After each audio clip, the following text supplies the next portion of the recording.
Así que vamos a pedirle al Señor su bendición para esta oportunidad. Vamos a inclinar nuestros rostros y oramos al Señor. Padre nuestro, Dios de la gloria, te alabamos y te bendecimos. Te damos las gracias por la oportunidad que nos das de poder en este momento tomar de tu palabra para edificar a tu pueblo. Asimismo, oh Dios, tener la oportunidad de alabarte y bendecirte, cantar cánticos a tu nombre, dándote gracias porque tú eres nuestro Padre, tú eres nuestro Dios y tú velas por nosotros día a día. Y aun cuando andamos en medio de la tormenta, tú estás ahí para socorrer a tus hijos. Padre, en este momento te rogamos por cada familia aquí presente, por cada uno de aquellos que a través de los medios de comunicación estarán siendo permeados también por el mensaje de tu palabra. Y te rogamos, oh Señor, que conforme a tu voluntad tú nos des un corazón humilde, un corazón quebrantado, un corazón abierto para que pueda ser bendecido. Señor, te rogamos porque la obra de tu Espíritu sea efectiva en nosotros en la medida en que nosotros ponemos carne en nuestro corazón. No un corazón de piedra, sino un corazón de carne, en el cual tú has de permear y has de penetrar con esa espada de dos filos que es tu palabra, para hacernos discernir los pensamientos y las intenciones del corazón. Padre, te rogamos que tú nos bendigas y te damos las gracias en el nombre precioso de Cristo Jesús. Amén y amén. Hay un pasaje bien conocido en la palabra del Señor que hemos tratado en muchas ocasiones, y es el pasaje que trata sobre la vida matrimonial y familiar. En Efesios capítulo número 5, si pueden abrir sus Biblias allí, Efesios capítulo número 5 y versículo número 18, la palabra del Señor nos dice de esta manera: no os embriaguéis con vino, en lo cual hay disolución, antes bien sed llenos del Espíritu, hablando entre vosotros con salmos, con himnos y cánticos espirituales, cantando y alabando al Señor en vuestros corazones, dando siempre gracias por todo al Dios y Padre en el nombre de nuestro Señor Jesucristo. Someteos unos a otros en el temor de Dios.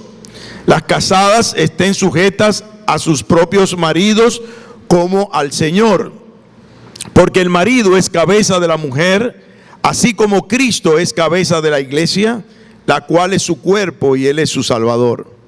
Así que, como la iglesia está sujeta a Cristo, así también las casadas lo estén a sus maridos en todo. Maridos, amad a vuestras mujeres, así como Cristo amó a la iglesia y se entregó a sí mismo por ella, para santificarla, habiéndola purificado en el lavamiento del agua por la palabra, a fin de presentársela a sí mismo una iglesia gloriosa, que no tuviese mancha, ni arruga, ni cosa semejante, sino que fuese santa y sin mancha. Así también los maridos deben amar a sus mujeres como a sus mismos cuerpos. El que ama a su mujer, a sí mismo se ama. Porque nadie aborreció jamás a su propia carne, sino que la sustenta y la cuida, como también Cristo a la iglesia. Porque somos miembros de su cuerpo, de su carne, de sus huesos. Por esto dejará el hombre a su padre y a su madre, se unirá a su mujer y los dos serán una sola carne. Grande es este misterio, mas yo digo esto respecto de Cristo y de la iglesia. Por lo demás, cada uno de vosotros ame también a su mujer como a sí mismo, y la mujer respete a su marido. Hijos, obedeced en el Señor a vuestros padres, porque esto es justo. Honra a tu padre y a tu madre, que es el primer mandamiento con promesa, para que te vaya bien y seas de larga vida sobre la tierra. Y vosotros, padres, no provoquéis a ira a vuestros hijos, sino criadlos en disciplina y amonestación del Señor. siervos, obedeced a vuestros amos terrenales con temor y temblor, con sencillez de vuestro corazón como a Cristo, no sirviendo al ojo como los que quieren agradar a los hombres, sino como siervos de Cristo de corazón, haciendo la voluntad de Dios, sirviendo de buena voluntad como al Señor y no a los hombres, sabiendo que el bien que cada uno hiciere, ese recibirá del Señor, sea siervo, sea libre. Y vosotros, amos, haced con ellos lo mismo, dejando las amenazas, sabiendo que el Señor de ellos y vuestro está en los cielos, y que para Él no hay acepción de personas.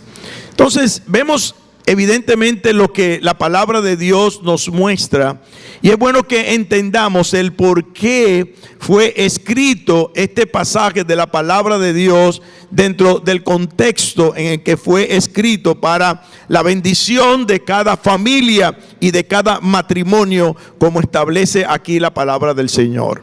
Es una realidad que nadie puede esconder o nadie puede decirnos que nuestra generación está presenciando el intento más grande para dar muerte o pretender dar muerte, deseando borrar el concepto de la familia como Dios la ha diseñado y como Dios la ha creado.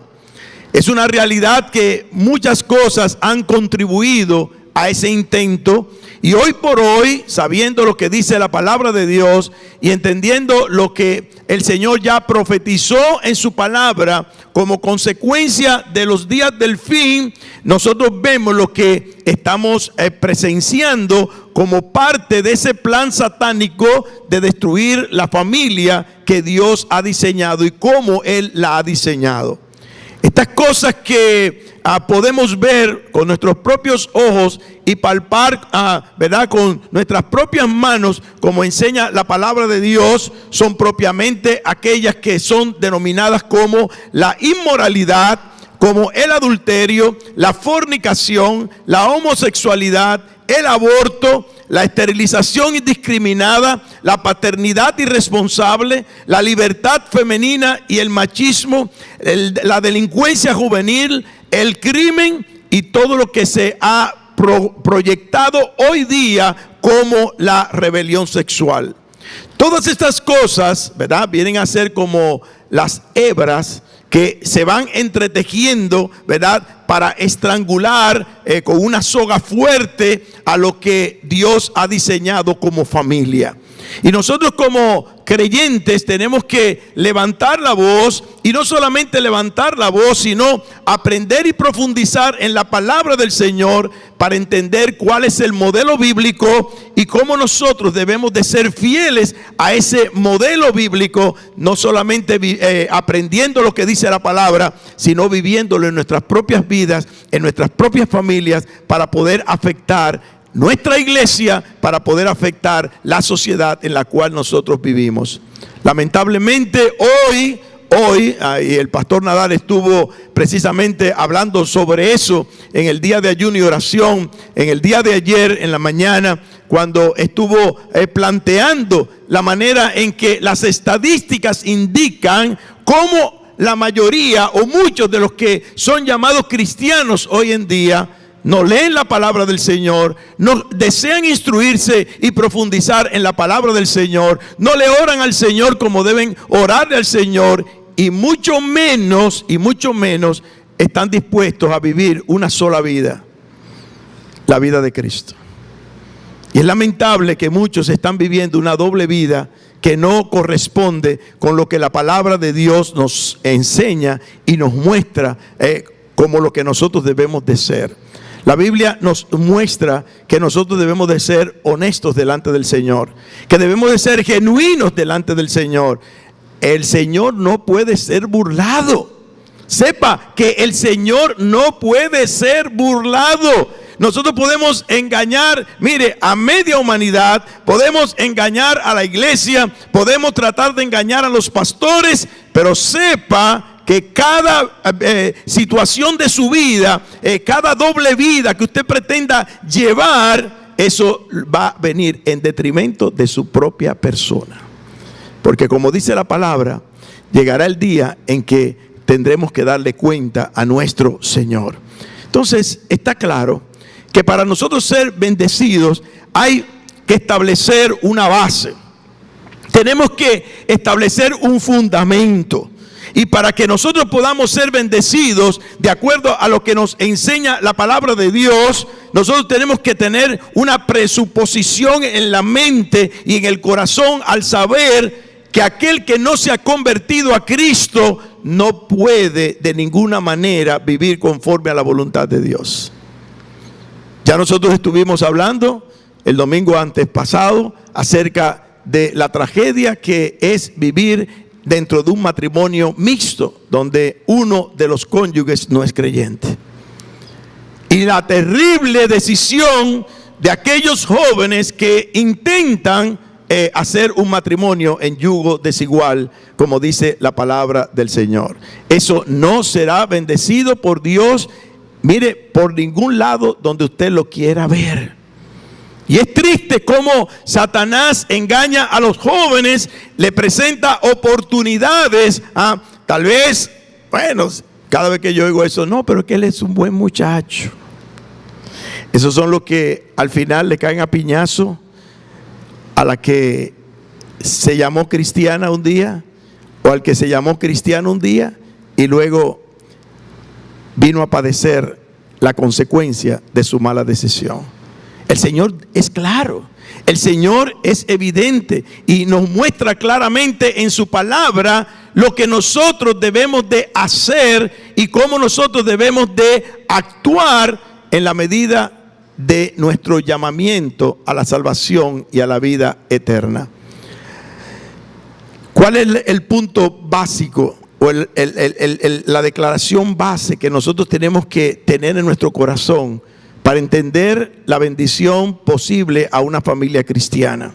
Para poder conocer el patrón divino que puede hacer que el matrimonio y la familia tengan sentido, y para ofrecer un hogar que ofrezca seguridad, cada cónyuge tiene que vivir y tiene que haberse convertido a Cristo conforme a su voluntad y vivir lleno del Espíritu del Señor.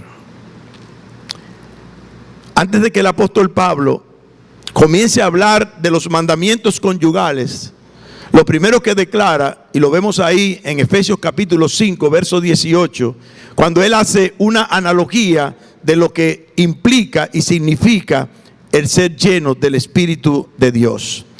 Todo aquel que no es cristiano tiene poca esperanza de lograr ese hogar funcional, ese hogar bendecido que todos deseamos.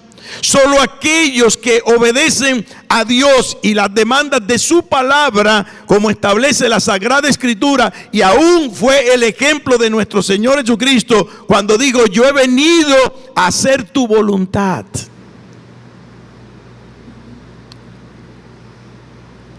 ¿Cuál es la voluntad de Dios?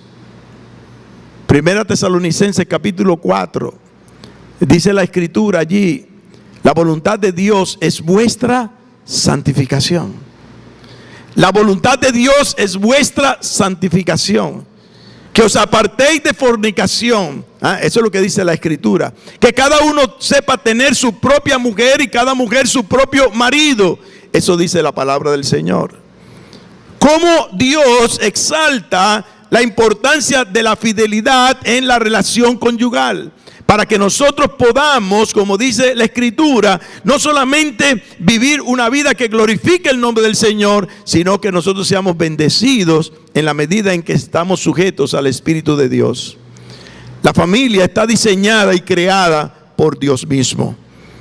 Él es quien nos creó. Él es que declaró cómo la familia habría de funcionar. Él inventó la familia y el matrimonio y ha revelado un conjunto de libros que llamamos la Biblia, a donde nos ha dejado como manual todo lo que indica la bendición que puede tener alguien que quiera someterse a su voluntad. Ahora, ¿dónde está el poder para aplicar eso? El poder está en el Espíritu Santo que mora en aquellos que son creyentes. Por eso una persona que no ha conocido a Cristo no puede ser bendecido por Dios y mucho menos va a poder tener una familia que glorifique el nombre de Dios.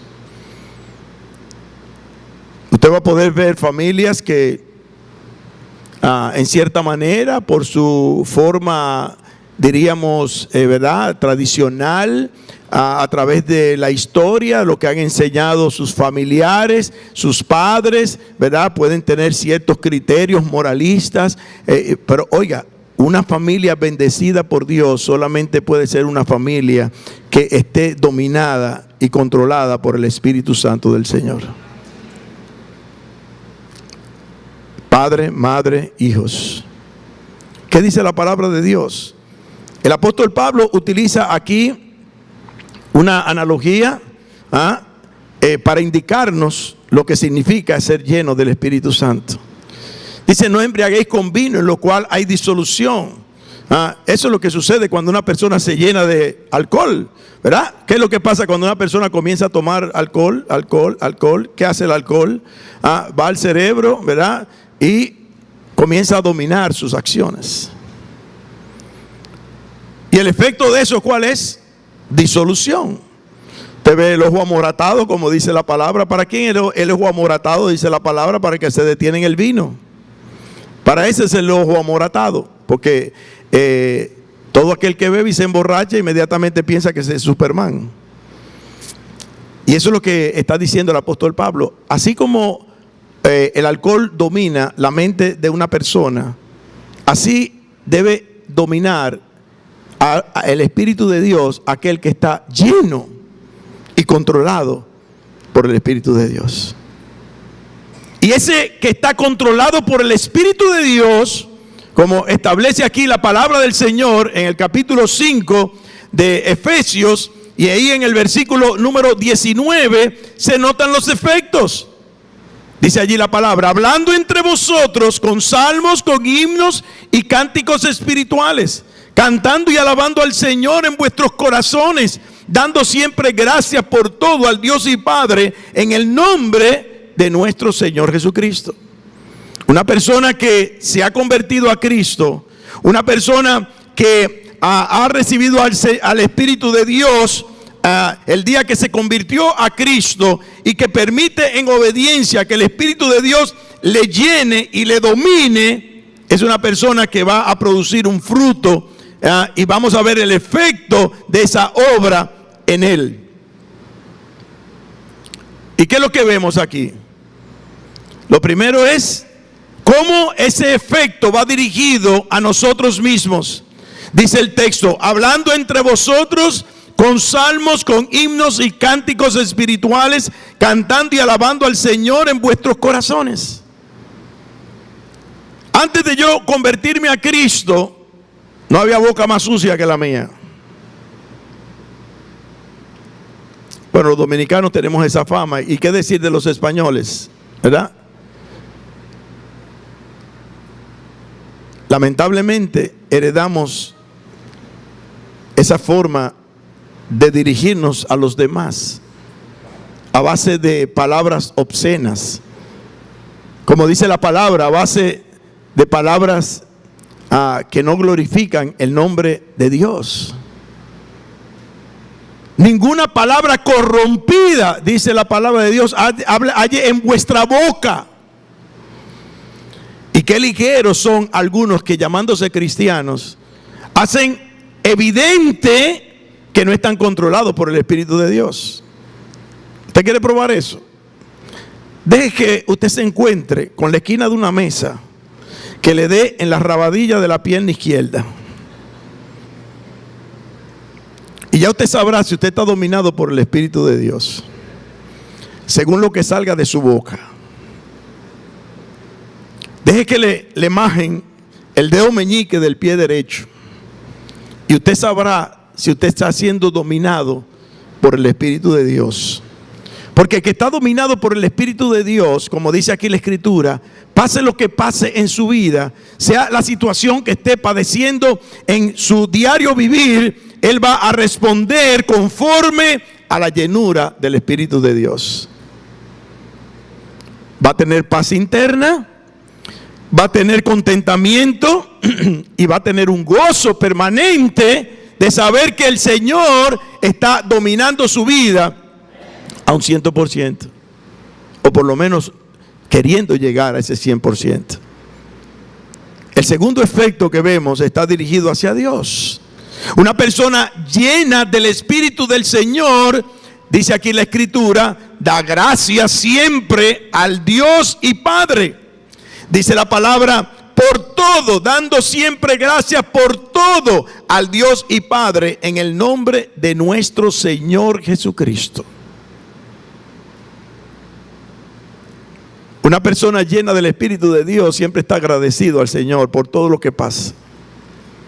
Él sabe, como dice su palabra, que todo obra para bien a aquellos que aman a Dios, aquellos que conforme a su propósito son llamados. Y el propósito de Dios, ¿cuál es? Que nosotros seamos conforme a la imagen de su Hijo Jesucristo. Como decía el apóstol Pablo, padezco, lloro, no duermo, estoy en una situación increíble hasta que Cristo se ha forjado en vosotros. El objetivo del Señor es que verdaderamente seamos cristianos, que actuemos como cristianos, que pensemos como cristianos, que vivamos como cristianos. Sea cual sea nuestra situación, que nosotros seamos verdaderos cristianos. Por eso nos llamamos cristianos. Porque ¿qué es un cristiano? Un pequeño Cristo. Uno que representa a Cristo. Uno que habla como Cristo. Uno que actúa como Cristo. Uno que habla como Cristo. Uno que piensa como Cristo. Uno que se somete a Cristo. Eso es un cristiano.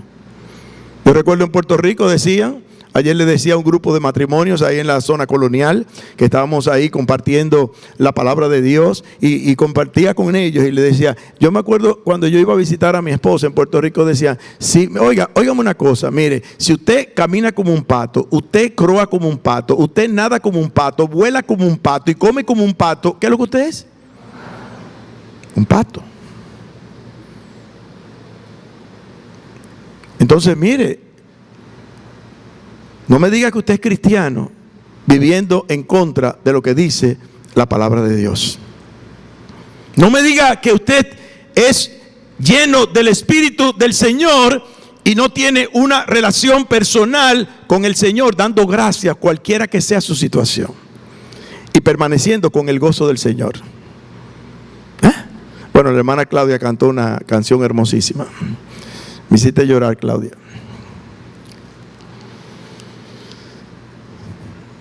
En la prueba, el Señor nos ha de sustentar.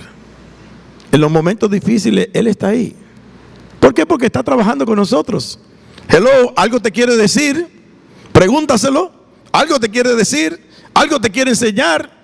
¿Algo quiere manifestar en tu vida? ¿Para qué? Para que Cristo se ha forjado en ti y tú seas bendecido.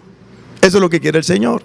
¿Cómo tú puedes pretender tener una familia para la gloria de Dios si nosotros como cabeza y tú como ayuda idónea no están haciendo la voluntad del Señor y están en sintonía con lo que el Señor quiere que estemos en sintonía? En tercer lugar, ¿qué vemos ahí como efecto? El tercer resultado está dirigido hacia otros. Y someteos, dice el versículo 21, unos a otros en el temor de Dios. Cuando una persona tiene reverencia y temor y admira a Dios, cuánto realmente le adora, se someterá a los demás. Y ahí es donde vemos el principio de sumisión familiar. Se le carga mucho el dedo cuando leemos solamente el versículo fuera de su contexto, que dice, las casadas estén sujetas a sus maridos. Tú ves que tú tienes que estar sujeta. Oiga, todos tenemos que estar sujetos. Dice el versículo 21, someteos los unos a los otros en el temor de Dios. Dios establece un principio de autoridad. Lo vemos en la Biblia. Un principio de autoridad. ¿Ok? Y ese principio de autoridad, 1 Corintios capítulo 11, verso 3, dice, Dios es la cabeza de Cristo, Cristo es la cabeza del varón, y el varón es la cabeza de la mujer. Así como la esposa tiene que estar sujeto al esposo, el esposo tiene que estar sujeto ¿a quién? A Cristo. a Cristo. Y mayor responsabilidad tenemos los esposos que aún las mismas esposas. Y la Biblia nos enseña allí cuál es nuestra responsabilidad al respecto. Eso lo vemos desde el huerto del Edén. Si Adán hubiera estado donde debió haber estado y hubiera sido lo que debió haber sido para su mujer, las cosas no fueran como son en la actualidad.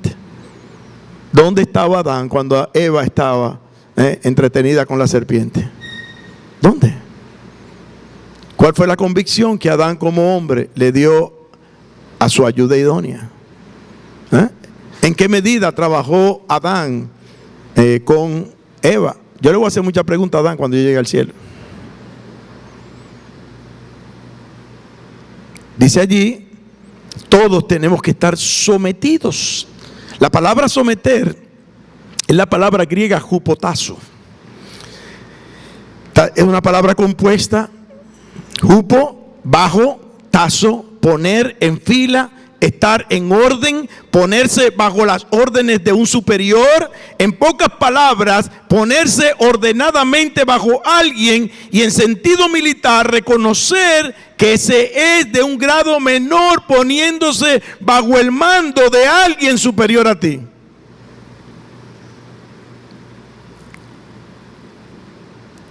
Cuando el apóstol Pedro está escribiendo a las mujeres cristianas cómo actuar para ganarse a sus maridos incrédulos, Primera de Pedro capítulo 3 verso 1, donde dice claramente allí que debemos de actuar sin palabras. La mujer debe actuar sin palabras, mostrar por su conducta y su sujeción a su marido y ganárselo de esta manera. Pero antes de él decir esto, usted coge desde el capítulo número 1 hasta el capítulo número 3, y usted ve donde él demanda que nosotros estemos sujetos a las autoridades, que nosotros estemos sujetos a los amos, que nosotros estemos sujetos en todo a todos, para llegar al punto de decirle a la mujer, debe estar sujeta a su marido. La palabra del Señor nos manda que si nosotros estamos convertidos a Cristo y llenos del Espíritu Santo de Dios, como dice aquí la palabra, entonces nosotros vamos a estar sometidos, como dice la Escritura, conforme a la voluntad de Dios y conforme a lo que enseñó el Señor Jesucristo. Si usted abre su Biblia en Filipenses capítulo 2 y versículo número 3, el Señor da el ejemplo.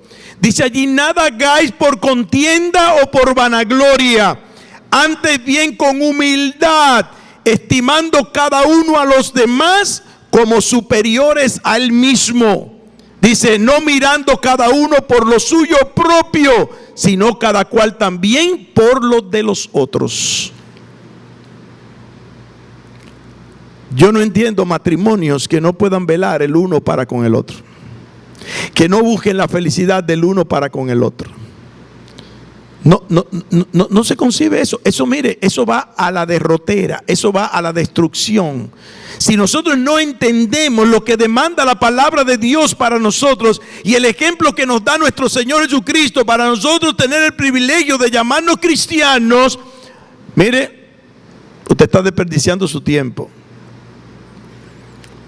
Usted está viviendo una vida llena de hipocresía. No hay mucha distancia entre esta actitud y la actitud de los fariseos del tiempo de Jesús, a los cuales le llamó el Señor sepulcros blanqueados. Por fuera están bien bonitos, bellos, miren, enfinados, todos los sepulcros los pintan de blanco, le ponen su florecita, pero si usted abre ese sepulcro, como dijo el Señor, eso está lleno de inmundicia, gusanos, hediondez, bacterias y toda clase de alimañas que usted encontrará adentro de esa tumba. Así es el hipócrita. Eso dice la palabra de Dios, tan simple como eso. Y lo dice Dios, así que no se ofenda conmigo. Sepulcros blanqueados, dice el Señor Jesucristo, aquellos que no viven conforme a la voluntad del Señor. También quiere decir que la mentalidad completa de la vida cristiana en relación el uno para con el otro debe ser de humildad y sumisión, como también lo enseñó el mismo Señor Jesucristo en este mismo pasaje. ¿Qué dice él en el capítulo 2, verso 5 al verso 8? Filipenses capítulo 2, verso 5 al verso 8. Haya pues en vosotros, oiga, es a mí que me está hablando, es a mí que me está hablando. Haya pues en vosotros este sentir que hubo también en Cristo Jesús, el cual siendo en forma de Dios, no estimó el ser igual a Dios como cosa que aferrarse, sino que se despojó a sí mismo, tomando forma de siervo, hecho semejante a los hombres, y estando en la condición de hombre, se humilló a sí mismo, haciéndose obediente hasta la muerte y muerte de cruz. ¿Por qué yo, si me llamo cristiano, no puedo obedecer hasta el día de mi muerte? ¿Por qué yo, si me llamo cristiano, no puedo hacer la voluntad de Dios, sometiéndome al Espíritu Santo de Dios y haciendo lo que a Él le agrada? ¿Por qué? Si esto no sucede, tú tienes que convertirte a Cristo. Lamentablemente te lo voy a decir. El pastor Nadal hablaba ayer de Paul Washer, un pastor, bueno, de origen norteamericano, pero viviendo en el Perú. Y dice que el único problema que tiene Paul Washer es que cada vez que usted oye una prédica de él, usted tiene que convertirse a Cristo.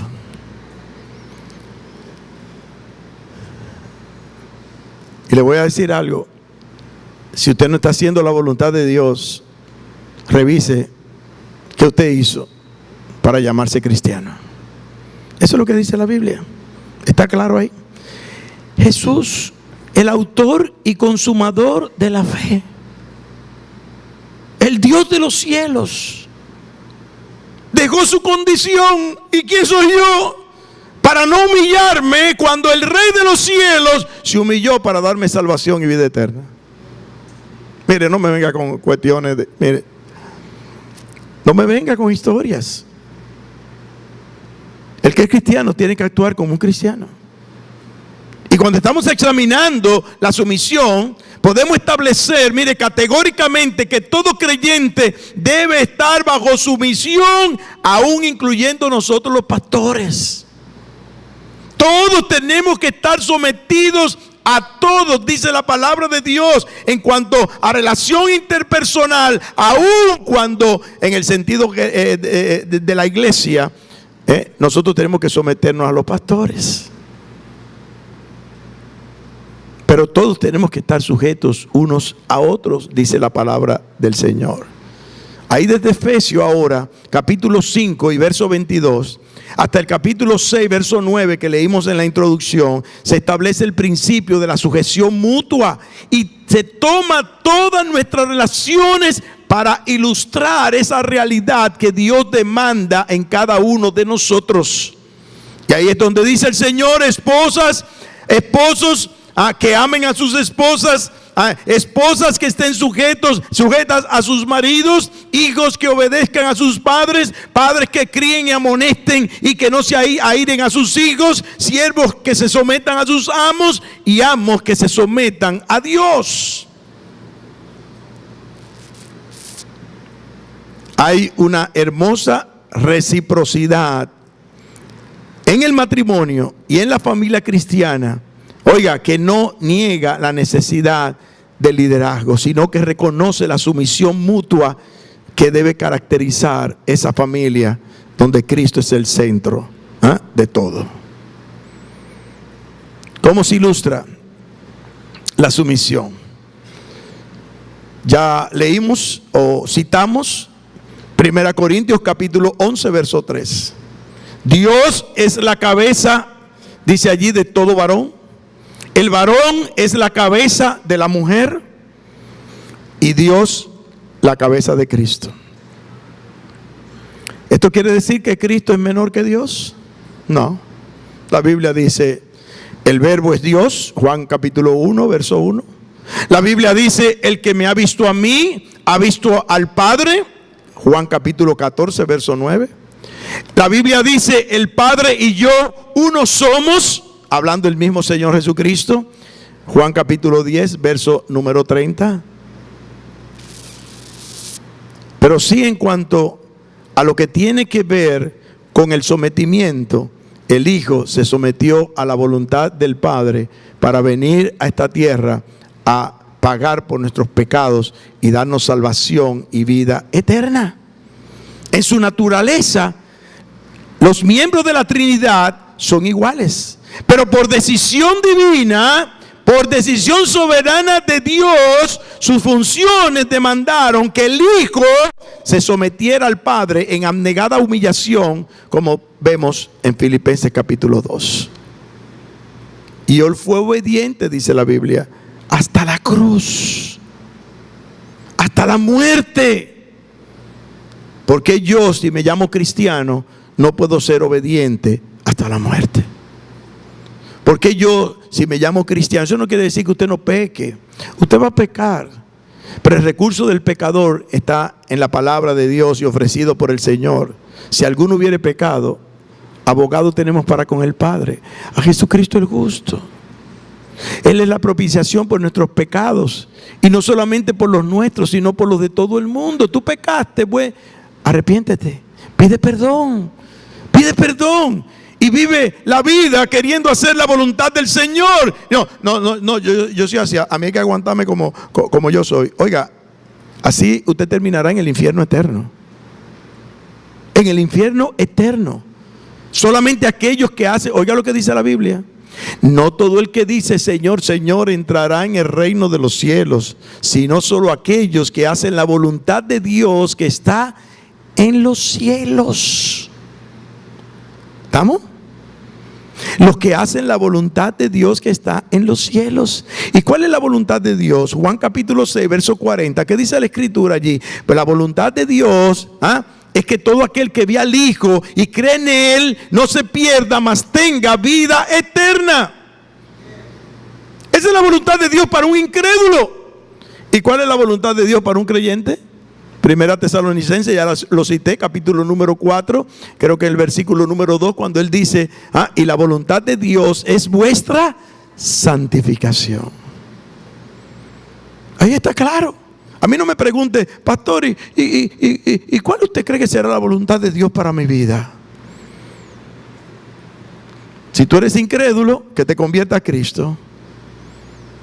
Si tú eres creyente, que vivas en santidad, que vivas haciendo la voluntad del Señor, que no vivas privando en cristiano, como dicen por ahí, ¿cómo es que dicen? Con el mazo, ¿cómo es?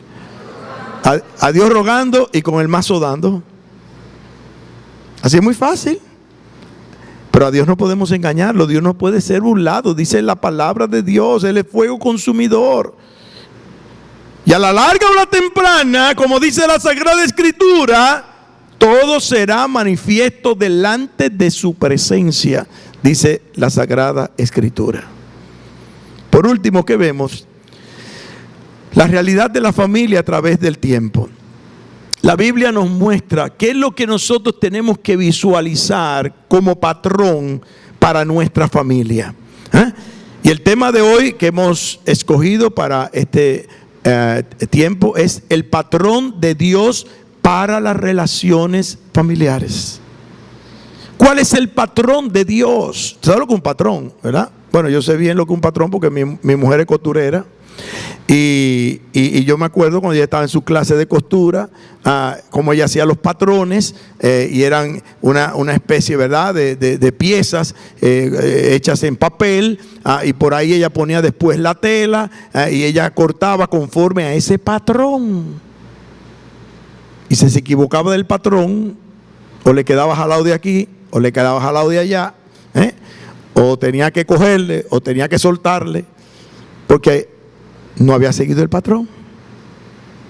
Pero si usted sigue el patrón, usted va a ver que las cosas van a salir perfectamente bien y hermosas. Y es lo que vemos en la palabra. Mire, el matrimonio como Dios lo diseñó, aparte de lo que Él declara en el libro del Génesis, nos ha dejado un precioso libro llamado El Cantar de los Cantares, donde nosotros vemos ahí el precioso cuadro de una relación matrimonial correcta.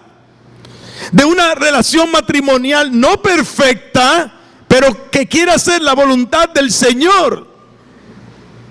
Y vemos claramente, de acuerdo a lo que vemos en la palabra y lo que vemos en la Sagrada Escritura, a través de los capítulos que vemos en el libro del Cantar, cómo vemos esa relación entre el rey Salomón y la Sulamita. En el capítulo número 1 y capítulo número 2, nosotros vemos allí a ese hombre protector, al hombre que protege a su pareja.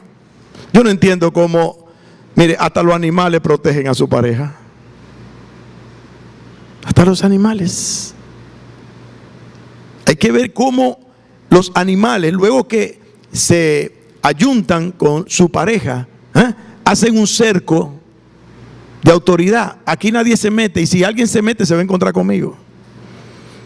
Y yo no entiendo cómo un ser humano, y mucho más llamándose cristiano, vaya en contra de la bendición que Dios le ha dado, porque dice la Biblia que el que haya esposa haya el mal y la maldición de Jehová. Sí, porque para usted hablarle a su mujer, como muchas veces yo veo que hombres le hablan a su mujer, y algunos que osan hasta ponerle la mano, yo me imagino que para usted es una maldición. Pero según la Biblia dice, el que haya esposa haya el bien y alcanza la benevolencia de Jehová, dice la Escritura. Y nosotros vemos aquí a ese esposo protector, a ese esposo proveedor, que quiere fajarse. ¿Para qué? Para que su mujer esté en su casa cuidando a sus hijos, haciendo la voluntad del Señor, como dice la palabra en Efesios capítulo 2. ¿Qué dice allí? Un esposo sustentador, que obedece lo que el Señor dijo: con el sudor de tu frente ganarás el pan de la tierra. Tu mujer tiene suficiente con los dolores de la preñez. Mire, eres tú que tienes que mantener tu familia. No es con el sudor de la frente de tu mujer, es con el sudor de tu frente. Todavía no han cambiado ese versículo.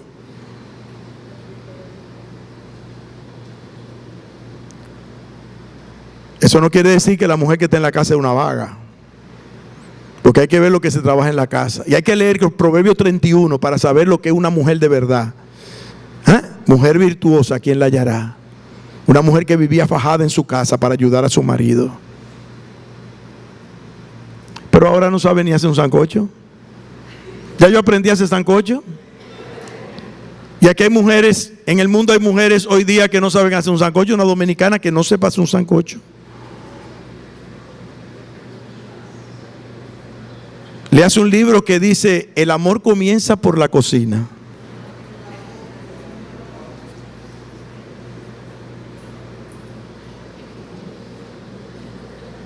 Proveedor, sustentador, el que provee seguridad a su esposa, el que es su líder y protector. Y cómo ella acepta, en esos capítulos usted ve cómo ella acepta la autoridad sumisa de ese esposo amante.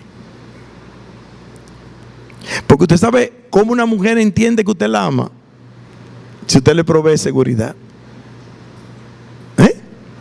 si usted le provee protección, si usted le provee sustento. Así que una mujer entiende que usted la ama. Después olvídese de florecita y de que eso es bueno también, porque hay que ser romántico. Y acuérdense lo que le dije el otro día: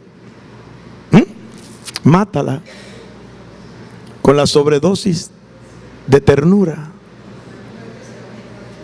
porque no hay mujer que se resista a los detalles. Ya yo le dije lo que había que hacer, ¿verdad? Pero proteja a su mujer, sustente a su mujer, como dice la palabra. Provéale seguridad a su mujer. En el capítulo número 3 al capítulo número 5, oiga, vemos a ese esposo que llega a su casa, pero la sulamita no le abre. Ustedes conocen la historia. Ella comete errores ahí. Ella comete un tremendo error: no estar dispuesta para su esposo al tiempo que debió de haber estado dispuesta para su esposo. Pero luego se arrepiente. Luego se reconcilian, como dice la palabra. Y es como si ella dijese, me sujetaré porque no porque tengo que sujetarme, sino porque yo anhelo sujetarme a aquel que me provee lo que me provee para hacer la voluntad de Dios. En el capítulo número 6 al capítulo número 8, nosotros vemos cómo la sulamita responde a aquel hombre con admiración a la fuerza y al liderazgo de su esposo a través de su amor. ¿Cómo ella define ese hombre que le protege? Mire, oigan, le voy a decir una cosa.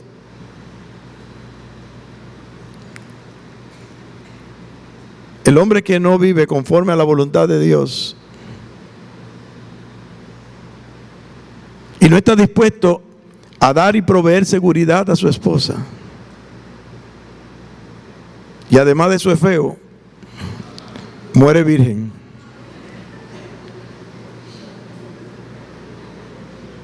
¿Y qué mujer va a cargar con un hombre así? Esos hombres mamitos que no saben ni cambiar un bombillo en su casa. ¿Qué dice la palabra de Dios? Ahí vemos la reconciliación y la muestra de amor entre la sulamita y el rey Salomón. Eso es lo que dice la palabra. Y a través de todo el libro vemos ese esposo amante dispuesto a dar su vida por esa mujer amada, al tiempo que la misma lo trata como el líder de su hogar, porque él la trata como un vaso frágil, como coheredera de la gracia de la vida, como dice Primera de Pedro capítulo 3 verso 8. Entonces ahí vemos lo que fue el ejemplo del Señor.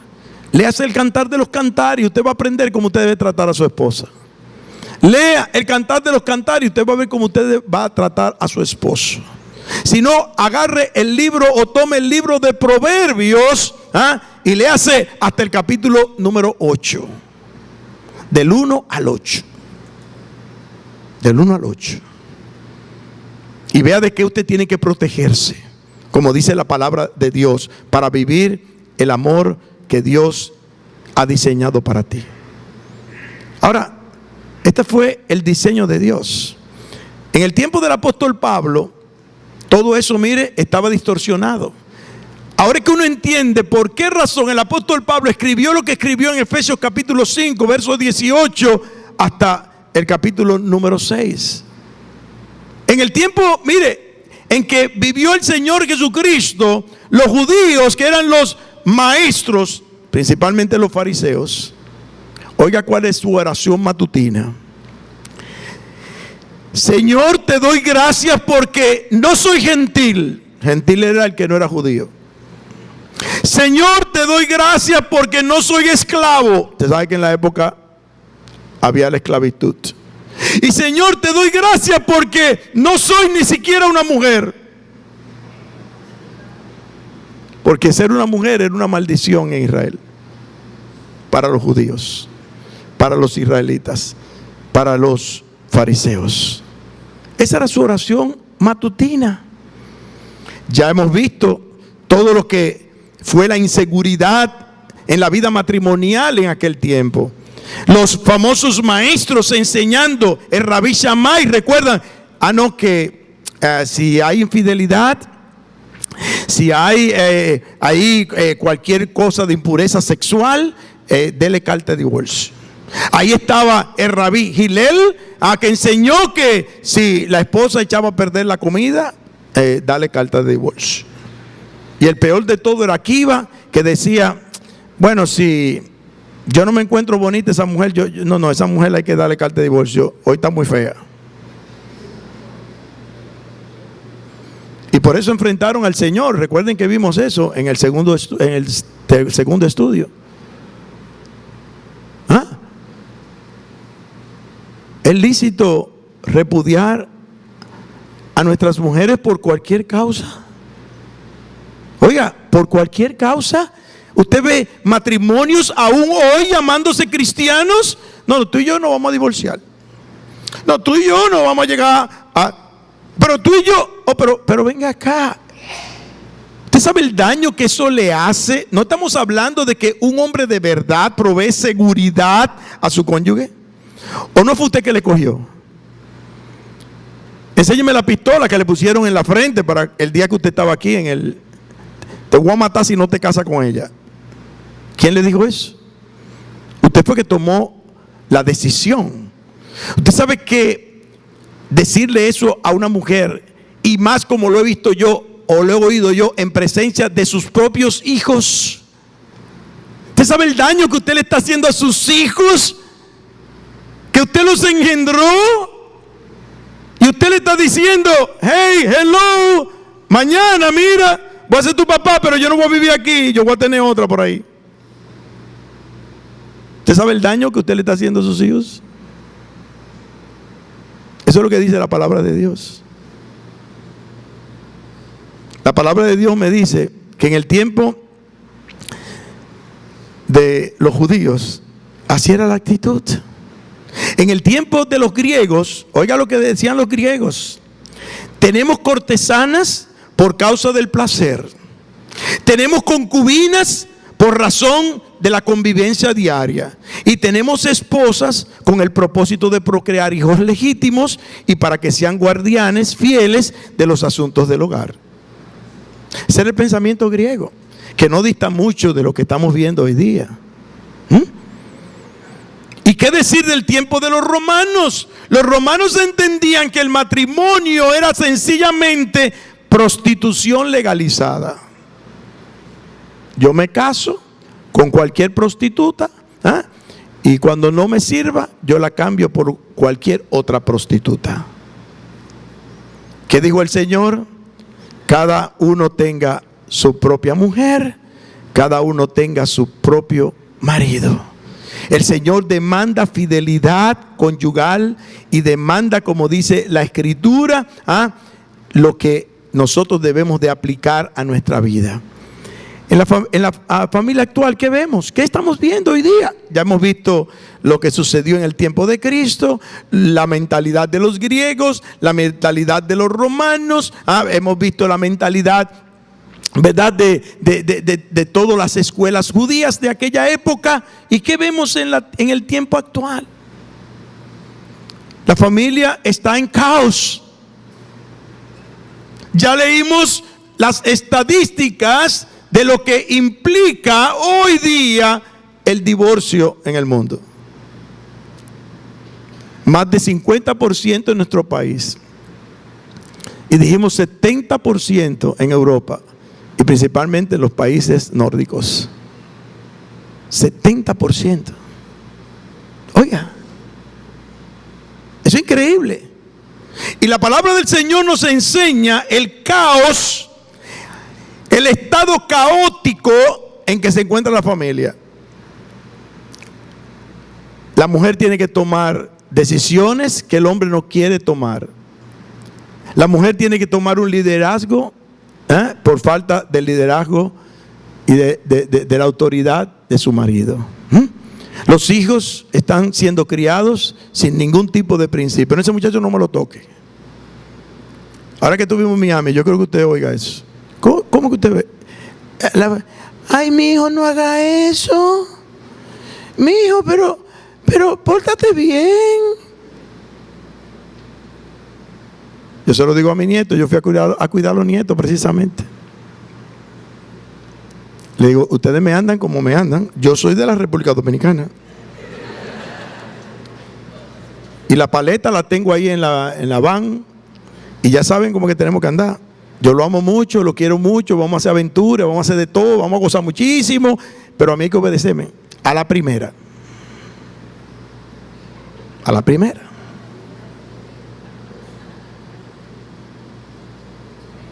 Eso es lo que dice la palabra de Dios.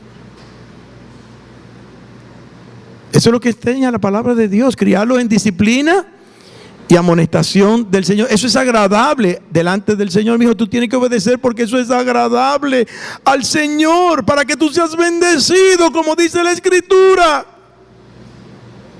Pero estamos viendo caos. La irresponsabilidad de aquellos que van al matrimonio sin estar dispuestos a asumir la responsabilidad para que puedan tener una familia bendecida. Las escandalosas estadísticas de todo lo que hemos visto del divorcio.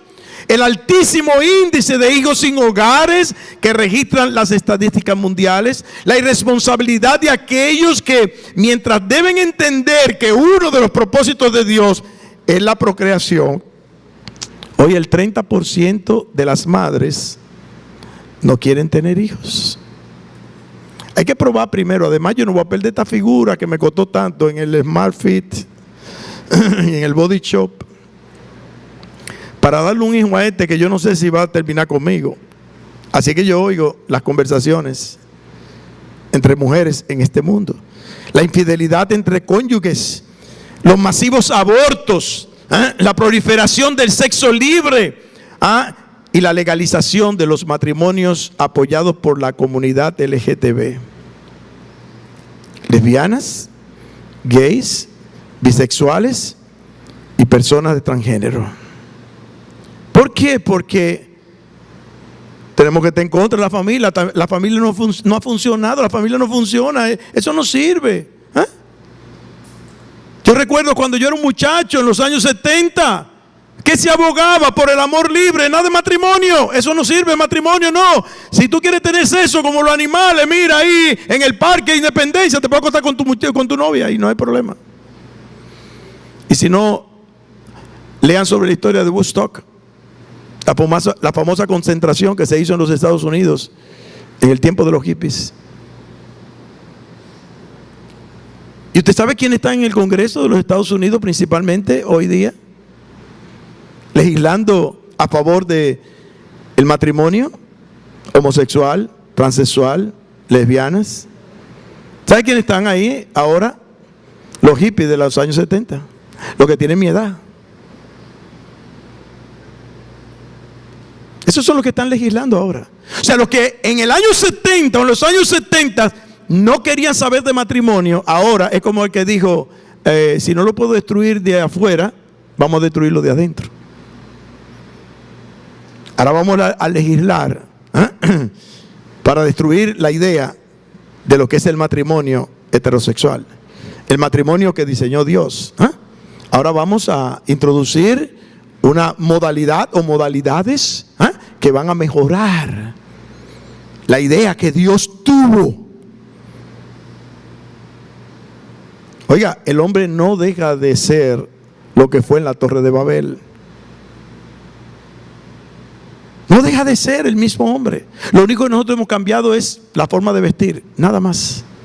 Pero en el corazón somos de la misma pasta, de la misma materia prima, pecadores que necesitan de la gracia de Dios para encontrar la felicidad y la vida eterna. Eso es lo que dice la palabra de Dios. Estas realidades, oiga, han sumergido a la familia en la desintegración y ha convertido a los matrimonios en una institución de conveniencia. Si tú me conviene, está bien. Si yo te convengo, está bien. Si no nos convenimos, vamos a romper esto. Eso es lo que se ha hecho hoy día. ¿A dónde hemos llegado? ¿Produciendo qué? Dolor, desolación, desamparo a muchas criaturas inocentes que no debieron de haberla traído al mundo para hacerla sufrir. Para no proveerle lo que Dios quiere proveerle con una familia sana y bendecida, con una familia que glorifique el nombre de Dios. Y esta es la razón por la cual el apóstol Pablo, escribió por la inspiración del Espíritu Santo de Dios, Efesios capítulo 5, verso 18 a capítulo 6, verso 2. Hermanos, está ahí desde que la Biblia es Biblia. Está ahí desde que Dios la inspiró. Ahí está la clave y la receta para nuestra bendición, como dice la palabra del Señor. Entonces tenemos que dejar claro que nosotros como cristianos tenemos que doblegar nuestra voluntad para obedecer a las demandas de Dios. Tenemos que someternos al Espíritu de Dios para obtener el poder y el dominio propio que necesitamos en cada una de las tareas que se nos han encomendado. Y en tercer lugar, la palabra del Señor nos enseña que para tener éxito en la vida cristiana tenemos que rendirnos totalmente a la voluntad de Él. Si no, mire, usted está destinado a sufrir hasta que la muerte le halle. Y como dice la palabra, que si nos llamamos cristianos, tenemos que actuar como cristianos y vivir como cristianos. Vamos a orar. Padre nuestro, te damos las gracias una vez más por tu palabra. Ya hemos visto el patrón que tú has dejado para que nosotros podamos imitarlo si queremos tener la bendición tuya. Te rogamos, Señor, que seamos fieles, hacedores de tu palabra. Te rogamos, Señor, que podamos pedir perdón si hemos pecado o contra quienes hemos pecado, principalmente con nuestra esposa, con el esposo de cada una, o con nuestros hijos, o los hijos con sus padres, para que aprendamos a buscar tu bendición. Señor, te rogamos por cada familia aquí representada. Una vez más, haz la obra. Solamente tú puedes hacer la obra. Nadie puede cambiar a nadie. Solamente tú puedes transformar en el poder de tu espíritu un alma que necesita de ti. Y te rogamos, Señor, tu bendición. Y te pedimos que nos des un corazón de carne para permear tu palabra y tus enseñanzas. Bendícenos, oh Dios, y guárdanos en el nombre de Cristo Jesús. Amén y amén.